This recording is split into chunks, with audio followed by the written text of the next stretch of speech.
This is TNC Movie Nights.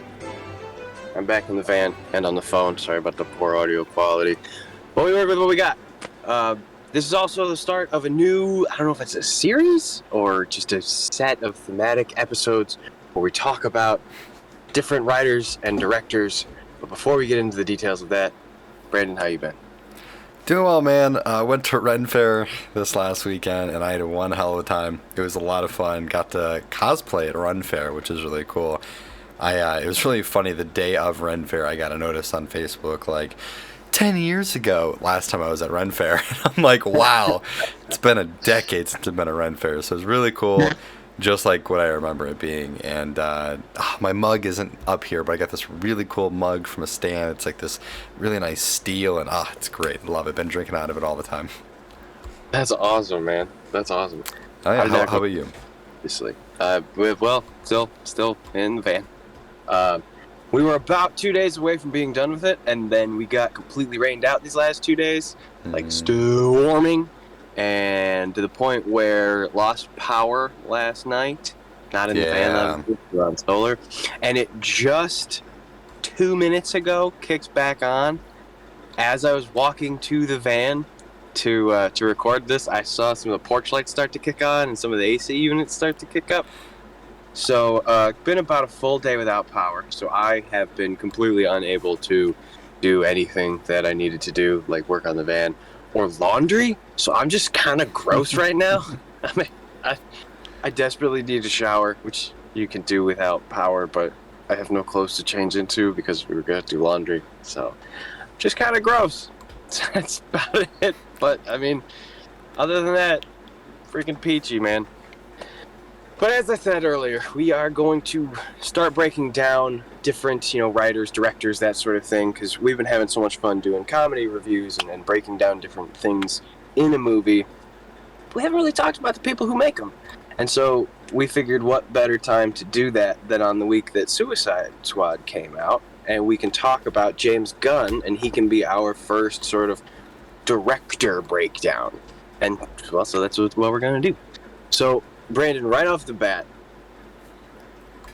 there's one thing that I noticed about James Gunn, and I think you and I think of him as Guardians of the Galaxy. That's, he did that. But also I found out he wrote the first 2 live-action Scooby Doos? Yes!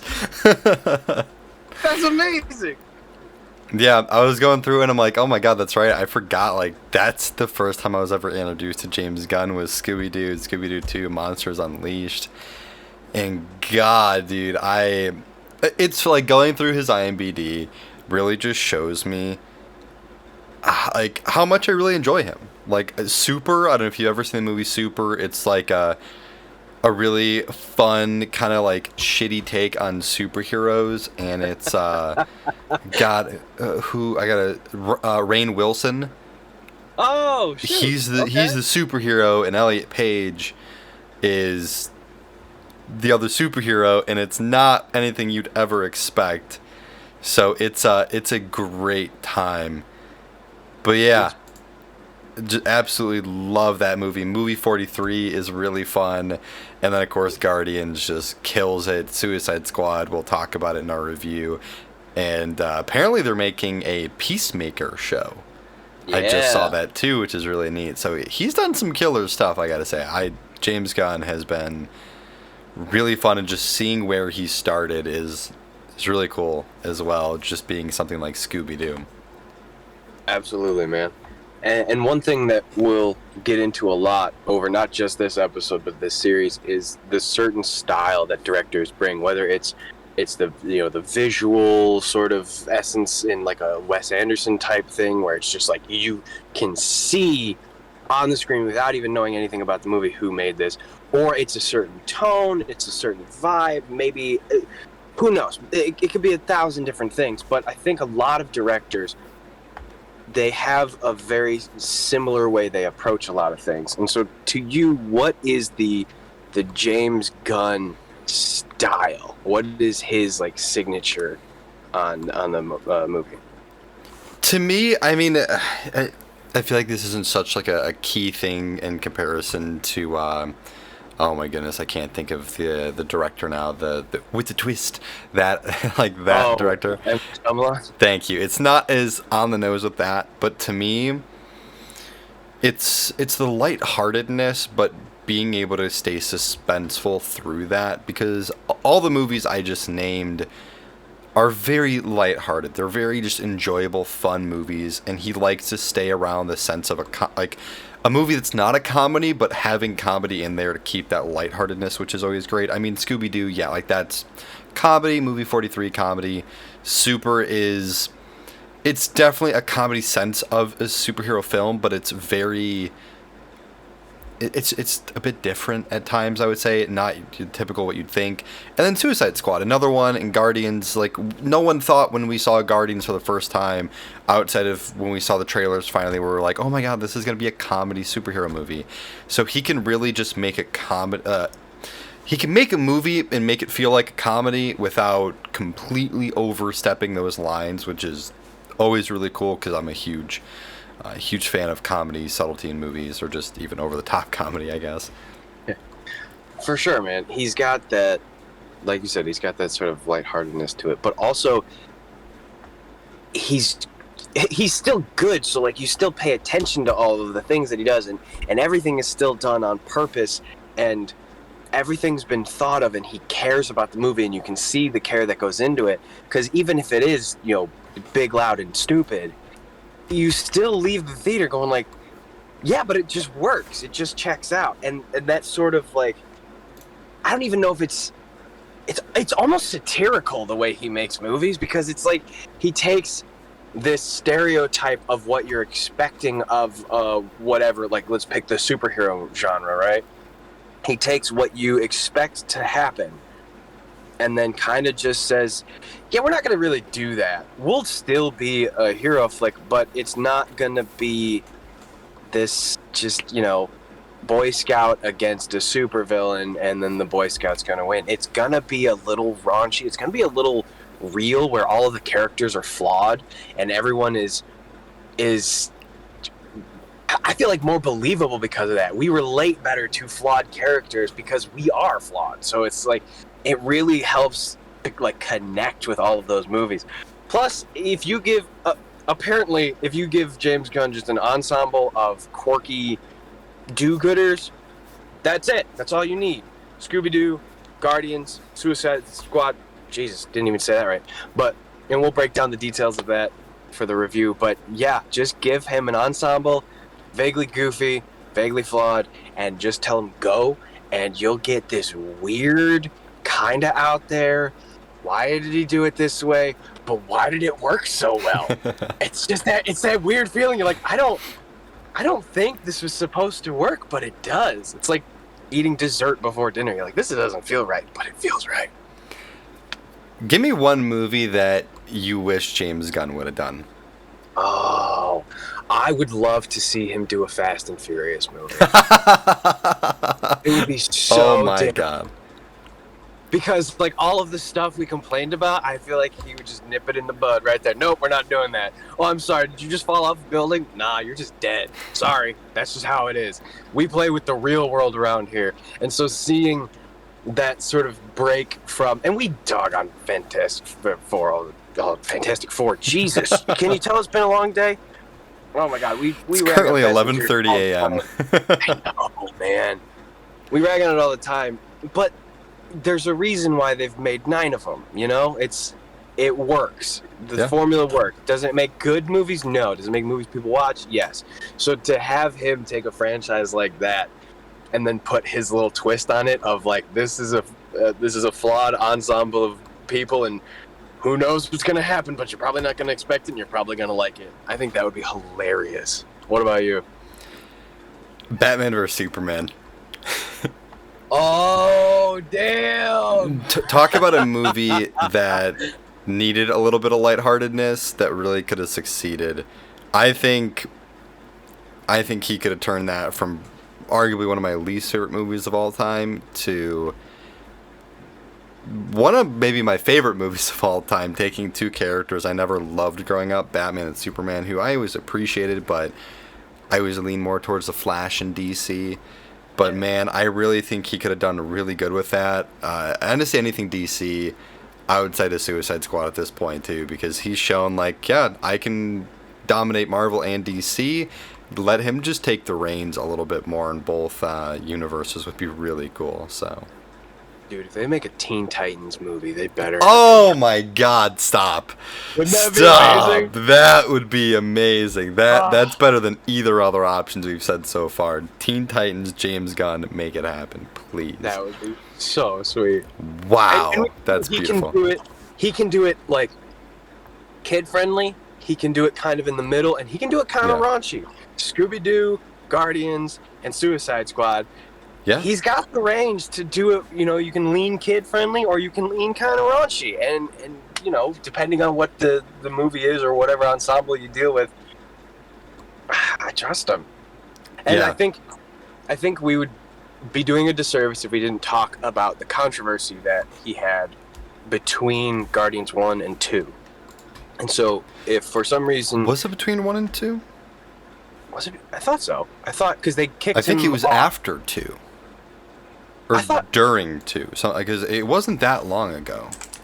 I thought the situation was they fired him, and then there was a lot of pushback to get him rehired for the film, and then they brought him back. No, he was fired for 3. This happened in 2018, yeah, and Guardians 2 came out 2017. Okay. So for those who don't know, which apparently also includes me, between 2 and 3 of Guardians of the Galaxy, some people dug up some old tweets of his that used some not very appropriate language, and there was some backlash to that, and then Disney very quickly responded to that by just firing him. And then there was sort of a pushback saying, hey, this sort of stuff happened almost 10 years ago. This isn't like a prevalent issue with him. This isn't something that he is. It's just some stupid ass tweets that he had. What was it, like 2013 or something like that? Yeah, I'm looking through some of it right now, and like I found the tweet of like him making the apology at that time, and he just goes on like, and that's what I kind of hated, because the joke itself, yes, it was very what's the proper term, like coarse, or it was off color type of stuff, and like his tweet, he's like, you know, I've always viewed myself as a provocateur, making movies, telling jokes that are outrageous and taboo. And, you know, this is going off of the tweet now. It's like he just kind of had like an off-color sense of humor. And like at the time in that day and age, like off-color humor was like, everyone was like, yeah, that's great. Do it. It's funny. And of course, times have changed. And it's like Disney was just like, all right, you're fired. Like, wow. That still blows me away so much. It's out of nowhere. Because of a tweet. And it's tough because there's such a huge gray area between that's never been okay, that'll never be okay, you should have never said that, and what are you talking about? I'm completely innocent, I didn't do anything wrong. And in that gray area there falls a lot of like, this language at the time was viewed as maybe a little raunchy but not completely inappropriate, or maybe it was considered distasteful but not completely like inexcusable. And so when you have those sort of ebbs and flows between that, you have something where at the time some people would have laughed at, some people would have rolled their eyes at, some people would have been like, you know, it's not really that cool. And now as we've realized, you know, hey, that language holds more weight to it than you realized at the time.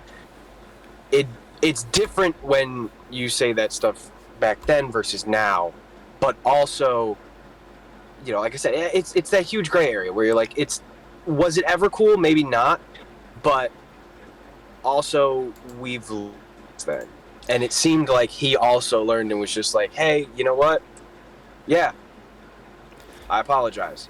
And I don't know, it's tough. It's tough because it's a very situation by situation basis. But basically, you know, he apologized. Everyone realized maybe Disney's reaction was a little bit over the top, and so they brought him back. And then he's had the he had the wild success with Guardians, and now it looks like, at least based on reviews, Suicide Squad's doing well. And I think that this is going to just be a small step in his career, or the controversy would be. Yeah, I did end up finding the tweets. It's been a long time since I've seen them. I mean, 3 years ago now at this point, and I definitely forgot what they were. I will say they are definitely over that line of, like, you know, I don't even remember being funny. It's a lot of I'm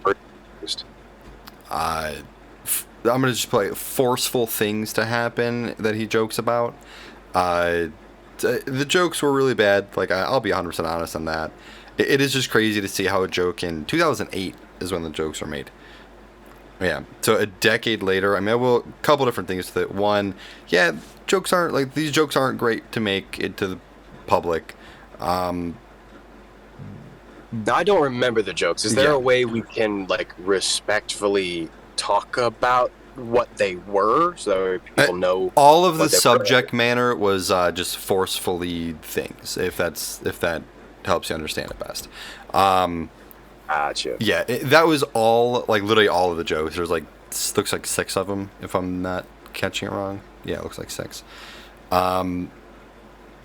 So, I mean, it's just one of those things. It's like, yeah, like, at the time, even those weren't, like, great jokes. It's just, again, a kind of weird area, you know, being like, if he's got a publicist or something, like, how did you guys not just delete stuff like this, you know, when he was getting bigger and got higher into things?